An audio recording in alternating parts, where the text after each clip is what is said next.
আসসালামু আলাইকুম। ইনসাফ এডুকেশন থেকে সবাইকে আন্তরিক শুভেচ্ছা জানাচ্ছি।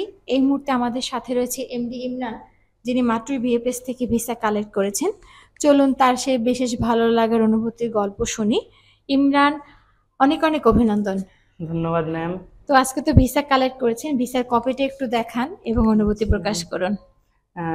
আমি এমডি ইমরান, আমি কুষ্টিয়া জেলা থেকে এসেছি। আমি আজই সদ্য ভিসা নিয়ে আসছি। ধন্যবাদ জানাই ইনসাফ এডুকেশনকে।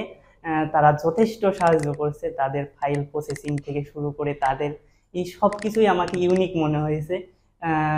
আমি মনে করি কেউ যদি জাপান যেতে চাও জাপান যেতে চান তাহলে অবশ্যই এজেন্সি সাজেস্ট করা লাগবে। এই জন্য সর্বপ্রথম ভালো এজেন্সি খুঁজতে হবে। এজেন্সি যদি খুঁজতে চান তাহলে ইনসাফ এডুকেশনকে বেছে নিতে পারেন। আমার কাছে এটা বেস্ট মনে হয়েছে। জাপানে যাবার পরে ইনসাফ এডুকেশন কর্তৃপক্ষ একটা স্টুডেন্টকে কি কি সার্ভিস দিয়ে থাকে? তারা প্রথমে এয়ারপোর্ট থেকে রিসিভ করবে, তারপর ডরমিটরিতে রেখে আসবে, স্বাস্থ্য ইন্স্যুরেন্স কার্ড বানিয়ে দেবে, ব্যাংকের কার্ড বানাতে সাহায্য করবে। সবকিছুতেই মানে প্রাথমিক যা যা লাগবে সবই তারা হেল্প করবে।